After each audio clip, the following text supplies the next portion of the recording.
Hello everyone, welcome to Artificial and Facts YouTube channel. Before we start, don't forget to like, comment, and subscribe this YouTube channel. Thank you. So guys, we're going to discuss about a demand curve, but first of all, let's start by knowing what is a demand curve. So this is the demand curve definition. The demand curve is a line graph utilized in economics that shows how many units of a good or service will be purchased at various prices. The price is plotted on the vertical y-axis while the quantity is plotted on the horizontal x-axis.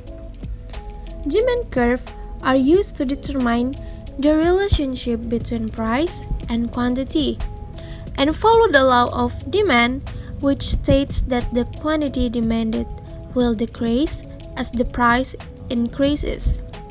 In addition, demand curves are commonly combined with supply curve to determine the equilibrium price and equilibrium quantity of the market. Let's drawing a demand curve. The demand curve is based on the demand schedule. The demand schedule shows exactly how many units of a good or service will purchase at various price points. For example, in the right side is the demand schedule for high-quality organic bread. It is important to note that as the price decreases, the quantity demanded increases. The relationship follows the law of demand. Intuitively, if the price for a good or service is lower, there is a higher demand for it. So guys, from the demand schedule below, the graph can be created like this. Through the demand curve, the relationship between price and quantity demanded is clearly illustrated. As the price for notebooks decreases, the demand for notebooks increases. Shifts in the curve. Shifts in the demand curve are strictly affected by consumers' interests. Several factors can lead to a shift in the curve. For example, 1. Change in income levels. If the good is a normal good, higher income levels lead to an outward shift of the demand curve, while lower income levels lead to an inward shift. When income increases, the demand for normal goods or services will increase. And 2. Change in the market size. A growing market results in an outward shift of the demand curve, while a shrinking market results in an inward shift. A larger market size results from more consumers. Therefore, the demand due to more consumers will increase. 3. Change in the price of related goods and services.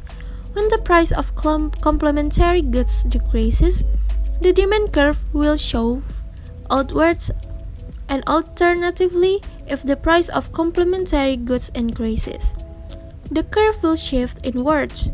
The opposite is true for substitute goods. For example, if the price for peanut butter goes down significantly, the demand for its complementary good actually increases. Example of a shift in the demand curve. Recall the demand schedule for high-quality organic bread. There is a price and quantity demanded. Assume that the price of a complementary good, peanut butter, decreases. How will this affect the demand curve for high-quality organic bread?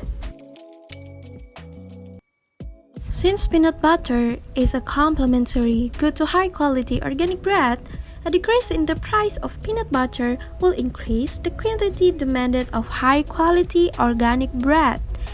When consumers buy peanut butter, organic bread is also bought, hence complementary. If the price of peanut butter decreases, then more consumers purchase peanut butter. Therefore, consumers will also purchase more high-quality organic bread as it is a complement to a peanut butter. And this is the new demand curve.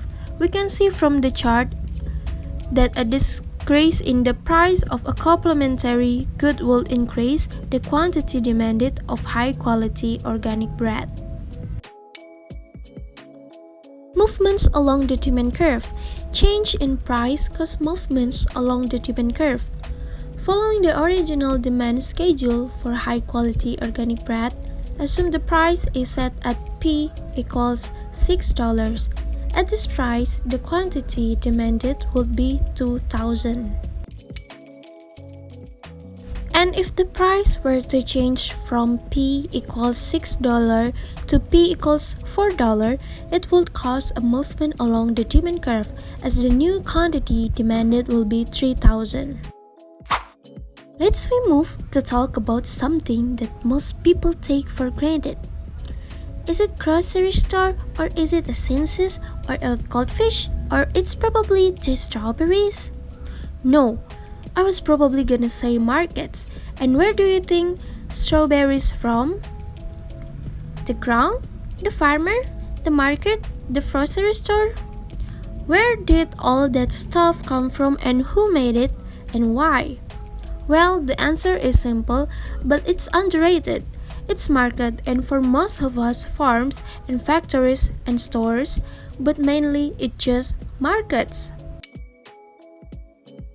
And let's discuss about what is market.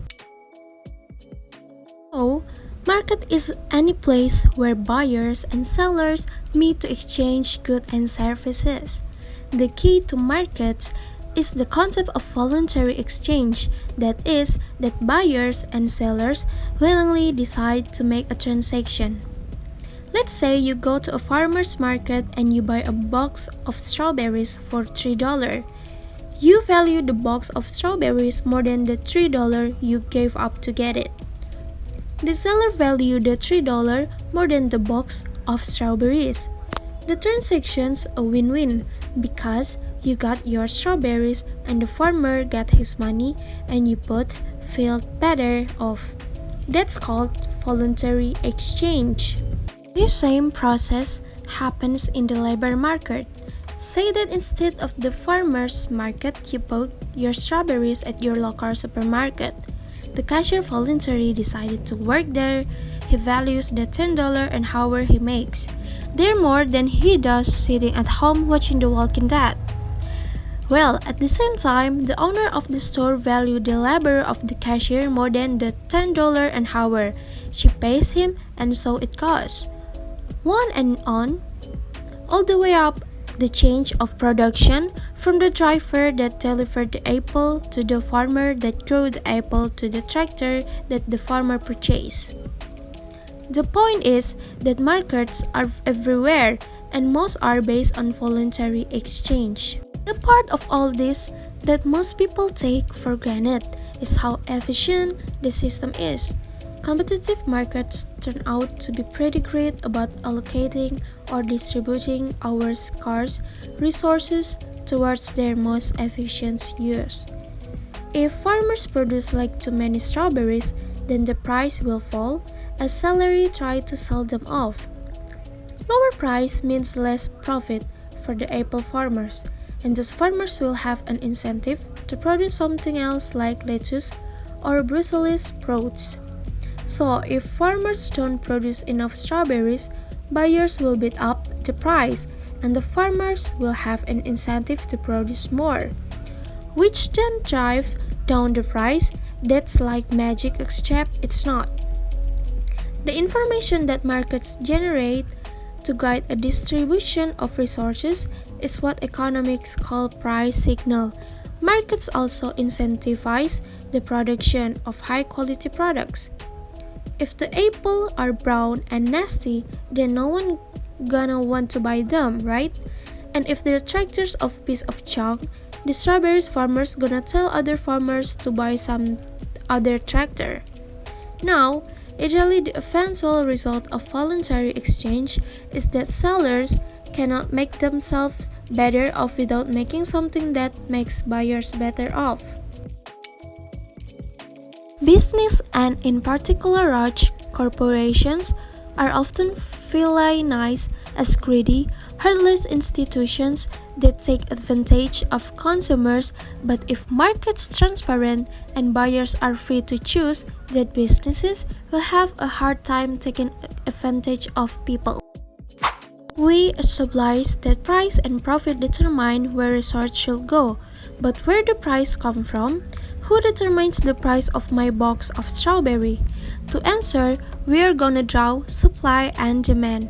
Let's use the market for strawberries to help us understand this concept. On y-axis, we have the price of strawberries. Down here, on the axis, we have the quantity of boxes of strawberries. If the price goes up for strawberries, then some buyers will go buy blueberries. The point is, they are gonna buy less strawberries, and if the price goes down for strawberries, then people are gonna buy more. This is called the law of demand. When the price goes up, people buy less, and when the price goes down, people buy more. On the graphic, it's shown by a downward sloping demand curve. If the price of strawberries go up, then that farmer will make more profit, so we'll have an incentive to produce more strawberries. If the price goes down, he's not gonna want to produce strawberries. That's called the law of supply, and on the graphic, it's shown by an upward sloping supply curve. If the price really hike at $10, then producer will like to produce a lot of strawberries, but consumers won't want to buy them. This mismatch is called a surplus. And if the price goes down for strawberries, let's say down to $1, then buyers want to buy a whole load. But producers won't have incentive and they will produce very little. At the end, you mismatch, but this one is called a shortage. There's only one price where the quantity that buyers want to buy is exactly equal to the quantity that sellers want to sell, and it's right here where supply equals demand. The price is called equilibrium price and the quantity is called the equilibrium quantity. In fact, the prices for all sort of stuff change all the time. External forces can shift both the supply and demand curve, changing the equilibrium price and quantity. This graph is just a tool that economists and everyone else use to show the result of change in market. It seems complicated, but there are 4 things that can happen in the market. First, supply can decrease, and the second, supply can increase, and the 3, demand can decrease. So guys, that's all about the topic of demand curve. Thank you so much for watching. Don't forget to like this video and share to your friends. Thank you.